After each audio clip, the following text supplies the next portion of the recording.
Are you looking to add running into your workout regimen and you're looking to hit personal records like this, or this? Well, I put together the ultimate beginner's running guide for you. So by the end of this video, you'll have enough confidence and knowledge to run your first 3K, 4K, 5K, and if you've already done those, well, you'll be ready to do a 10K. Welcome back to The Life of Mar, where I talk about my personal life stories, my fitness journey, and I post my boxing fights. So if you're interested in that, hit the like button, subscribe button, join the community, and I'll post as often as I could for you.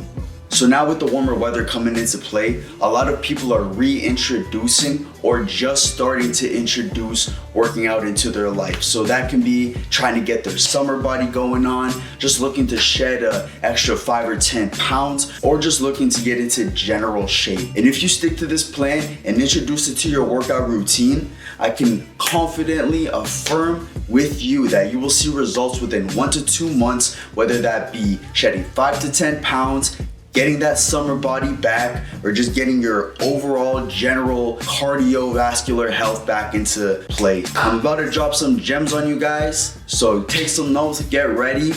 Let's start. The very first thing that we're gonna get into is gear and attire. Gear and attire for all athletes is very important. Generally, they all fall into the same fabric category. That's usually polyester. Reason being, it just wicks away sweat and it doesn't absorb the moisture and the water like cotton does. So you're not walking around with a wet bag on you. For example, this is one of my running tops right here, and you can see like it's a very thin, breathable material, and it's made out of polyester. Before I start, all of the clothing that I actually am going to be showing you is made out of polyester material. There's no cotton in it, it's just polyester and elastic. The first thing that we're gonna go over is my underwear. I know that's kind of weird, right? Well, this is my Pumas right here. These babies, the reason I'm bringing them up to you is because they have saved me from chafing. Chafing is when your skin constantly is contacting and friction against each other, and it makes a red, raw sore on the outside layer of your inner thigh. And it's a very uncomfortable feeling, and if you know what I'm talking about, you know that it burns like hell. Me getting this polyester underwear from Marshalls, I got it in those $20 packs of 3, and on top of that I'll wear these tights here, and that completely minimizes any chafing. So I do not have to deal with that whatsoever, especially since I'm a heavier set guy. I'm like 170 plus. So for all my heavier people out there, this will save your life. Now on top of that, obviously I gotta wear my shorts, right? I'm not gonna be just running in those tights. So I wear these Nike dry fits, and these are perfect for the job. Nice and lightweight. I just throw my phone in one pocket, my keys in the other, and then I go for my run. I don't worry about water because I usually hydrate a few hours before, or I just hydrate after, because I mean, we're only out for 30 minutes to an hour, you know, I'm not gonna die. And it's perfect for the job because they're not like any baggy, heavy shorts that are gonna be slowing me down. They feel nice and lightweight. So that is what I resort to when it comes to my shorts. For shirts, it's the same thing. I like to wear a nice, tight type of clothes here. This type of material, it prevents chafing on my nipples, dude. And I'm being real with you. Like today I wore a loose cotton shirt for my workout this morning at the gym. Both of my nipples came back raw and red, dude. That's some freaky stuff. Wearing these tight shirts, they compress, right? You see how this shirt, it kind of follows the form of my body. This is perfect. You want clothing just like this. It's just a cheap, I don't even know how much this is. My mom gave it to me. It's probably like 10 bucks. It's just a regular old Hurley shirt. Nothing fancy. Now, when it gets really cold, I'll wear something like this. A light sweatshirt, breathable, nothing too heavy. It's not like a heavy cotton sweater. I have another pair actually right here because I like this jacket so much. These are very good material for running. The brand is Under Armour. Reebok makes it too. I'm sure Nike does the same thing. I know though that Under Armour usually shoots for less of a price. In order for us to go running, the most important thing that we're gonna need is our shoes. An important thing that I do wanna bring up is that having the right shoes will minimize your chance of getting shin splints and knee pain. Reason being, the soles on these, for example, they're pretty thick, so my feet aren't taking all that shock absorption every single time that they pounce on the ground. So if you have a super thin pair of shoes, you're putting yourself at a bigger risk for shin splints and for knee pain. If you do not have the proper shoes, I promise you're gonna get blisters. You're gonna get some ugly calluses. They'll be twice as worse as they should be. So get a proper pair of shoes that will do you the right job for the track that you're running on. These right here are my off-trail runners.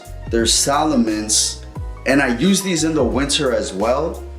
Now you can see here that they're very grippy. The shoe has a lot of grip on it, and so it makes it perfect for winter running. I can run on top of the snow and the ice without falling over. It's also good for off-trail running, because if I'm running on the mud or somewhere where it's a bit more, more off-road, this is perfect for the job and I don't slip and fall. Now, if I was running on a lighter terrain track, like some light concrete or just a track within the city where I know it's not a bunch of dirt roads, I lost the damn pair of shoes when I was boxing in Detroit. I left them in the boxing club over there, but I had a pair of these white Nike running shoes. I actually took them from my brother.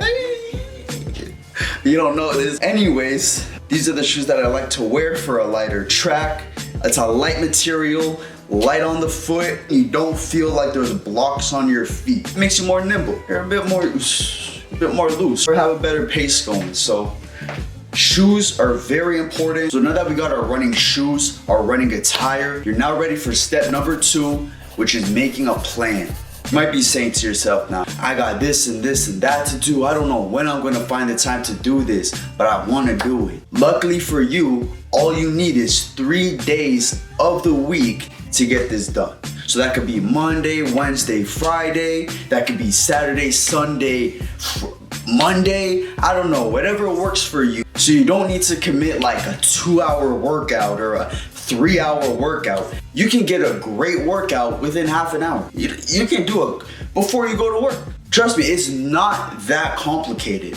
What's complicated is putting on the shoes, putting on the clothes, finding where you're gonna run and getting to that spot. That's the difficult part. And that's why we're making the plan, because you're gonna have to commit 3 of those days to saying, I gotta do this right now because I wanna change. So the plan only comes to finding 3 days a week. Now it's on you to pushing yourself to get there. I'll give you guys a little tip. If you're still feeling lazy, sluggish, at the day of the run, what I recommend that you would do is the day prior, you have carbs, a nice whole wheat pasta. You have some bread, you have some yams, you have some protein. You wanna have food that is going to fuel your fire. If I'm gonna have a bunch of donuts in the morning and then my run later on during the day, well man, I'm basically sacrificing a better quality run. You gotta make sure that when you eat in the morning, you also include things like creatine. You might have a protein shake in the middle of the day. Your diet will make your plan a lot more easier to follow through with. Now, step 2 is probably the hardest part because self-discipline comes into play. But if you want change, this shouldn't be too complicated for you and you'll find your way to work around it. Summarize it. Running 3 days a week and eating the proper food. So the third thing that we're gonna get into is making a strategy. In order for us to make a proper strategy, we need some type of time tracking device. Now that can either be a watch, but I just use an app on my phone. The apps that I resort to are either Nike Run Club or Map My Run. Those are the 2 apps that I use, and having my headphones in, it lets me know every single time I complete a kilometer and it tells me at what pace I'm going at. The way that you intertwine this strategy with your runs is that every time you hear the application say 1 kilometer completed, you walk for 1 minute. You pull out your stopwatch, whatever it is, 1 minute, you give it a walk, and during that walk, you deep breathe. You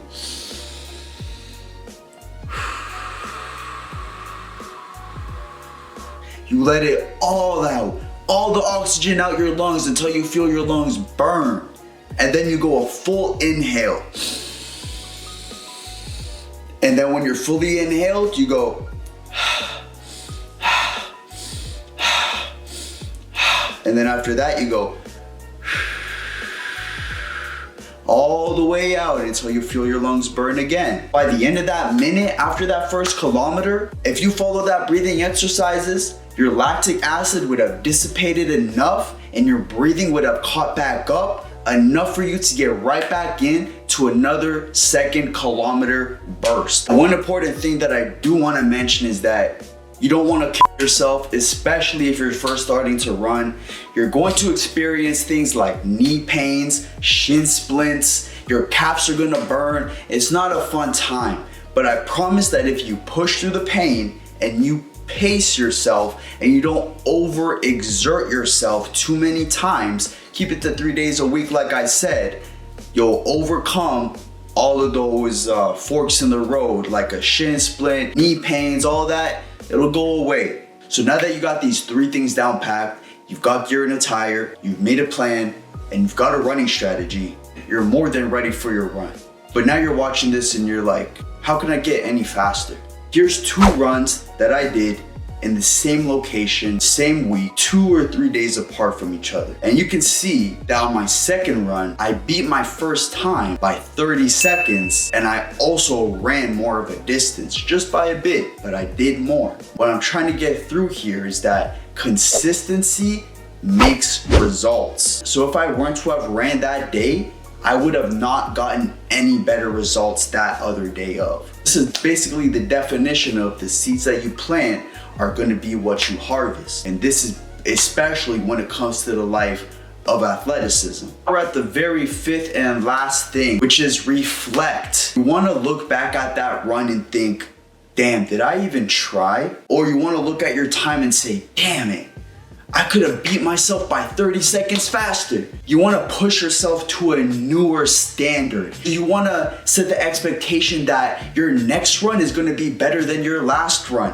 And if it's not, well, damn, your next one better be better than both of them. You got to set expectations for yourself if you want to meet performance standards. So for me, my personal expectations, my standard is that whenever I run a 5 or 10K, I always try to keep my average pace per kilometer underneath 5 minutes. So whenever I take my 1 minute walk and I look at my phone and I see my average time, it has to say 4 minutes and 30 seconds or 4 minutes and 40 seconds because I'm not taking anything else. You have to keep that consistency all the way through. On top of that, you have to also have the willpower to say, damn it, man, I'm not trying at all right now, and push harder. Or say, damn it, that last kilometer was nothing, I can go harder. Or maybe you're not even tired by the end of your workout. If you're not tired by the end of your workout, well, maybe you didn't work hard enough. Maybe it's time for you to extend your run,